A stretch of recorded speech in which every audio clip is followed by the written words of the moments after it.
ମୋ କଲମରୁ ଶୀର୍ଷକ ଭାଗ୍ୟ। ଭାଗ୍ୟ, ନିୟତି, ଡେଷ୍ଟିନି ବା କିସ୍ମତ କ'ଣ? ଲୋକେ କହନ୍ତି ଆମେ ନିଜେ ନିଜର ଭାଗ୍ୟ ଲେଖିପାରିବା ବା ବଦଳାଇ ପାରିବା। କିନ୍ତୁ ବେଳେ ବେଳେ ଏପରି କିଛି ଘଟଣା ଆମ ଚାରିପାଖରେ ଘଟିଯାଏ ଯାହାକୁ ଦେଖି ଆମେ ଭାବନାରେ ପଡ଼ିଯାଉ। ଆମ ଭାଗ୍ୟକୁ ବଦଳାଇବା କିପରି? କ'ଣ ସତରେ ଏହା ସମ୍ଭବ? ଗାଁ ଶେଷ ମୁଣ୍ଡରେ ଛୋଟିଆ କୁଡ଼ିଆ ଘରେ ରହିଥାନ୍ତି ଗୋଟିଏ ଗରିବ ଚାଷୀର ପରିବାର। ଚାଷ କରିବା ପାଇଁ ବେଶୀ ଜମି ନାହିଁ। ପୁଅ ଦୁଇଟି, ବୋହୂ, ସ୍ତ୍ରୀ ସମସ୍ତଙ୍କୁ ସେହି ଟିକିଏ ଜମିରେ ଚାଷ କରି ଚଳେଇବା ସେହି ଲୋକଟି ପାଇଁ ସହଜ ହୋଇନଥାଏ।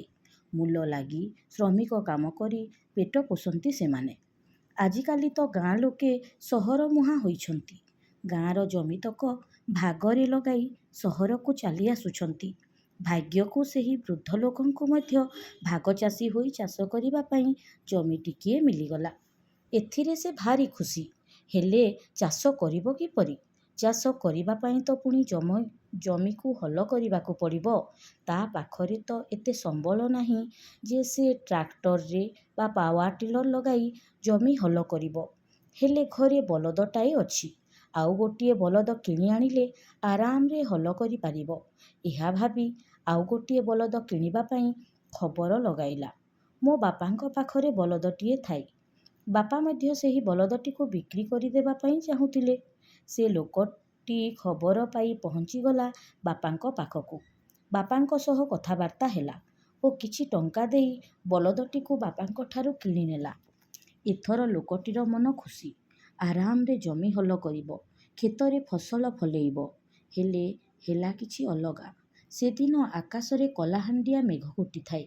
ବିଜୁଳି ଘଡ଼ଘଡ଼ିରେ ଚାରିଆଡ଼ କମ୍ପି ଉଠୁଥାଏ। ପ୍ରାୟ ଘଣ୍ଟାଏ ବର୍ଷା ହେଲା ପରେ ଟିକିଏ କମିଲା। ଆଉ ସେହି ଲୋକଟି ତା ବଳଦ ଖୋଜିବାକୁ ବାହାରିଗଲା। ଅନେକ ଖୋଜାଖୋଜି କଲାପରେ ଦେଖିଲା ତାର ଘରେ ଯେଉଁ ବଳଦଟି ଆଗରୁ ଥିଲା ବଜ୍ରାଘାତରେ ଗୋଟିଏ ଗଛ ତଳେ ମରିକି ପଡ଼ିଛି। ଏହି ଦୃଶ୍ୟ ତା ପାଇଁ ଏକ ବିରାଟ ଆଘାତ ଥିଲା। ତାର ସ୍ୱପ୍ନ ସବୁ ପାଣି ଫୋଟକା ପରି ମିଳେଇ ଯିବା ପାଇଁ ବେଶୀ ସମୟ ଲାଗିଲାନି। ଶ୍ରୋତାବନ୍ଧୁ, ଏଠି ଦୋଷ କାହାର ଥିଲା? ସେ ଗରିବ କୃଷକଟିର, ଯିଏକି ତା ଭାଗ୍ୟ ବଦଳାଇବାର ସ୍ୱପ୍ନ ଦେଖିଥିଲା, ନା ତା ଭାଗ୍ୟର, ଯାହାକୁ ଆମେ ନିଜେ ତିଆରି କରିବା ବୋଲି କହିଥାଉ? ମୁଁ ଏହା କହୁନି ଯେ ଆମେ ସବୁବେଳେ ଭାଗ୍ୟକୁ ଦୋଷ ଦେଇ ଶୋଇ ରହିବା। କିନ୍ତୁ କିଛି ଏମିତି ପରିସ୍ଥିତି ଥାଏ ଯେଉଁଠାରେ ଆମେ କେବଳ କିଂକର୍ତ୍ତବ୍ୟ ବିମୂଢ଼ ହୋଇ ଭାଗ୍ୟର ରଚନାକୁ ମାନିନେବା ପାଇଁ ବାଧ୍ୟ ହୋଇଥାଉ। ଧନ୍ୟବାଦ।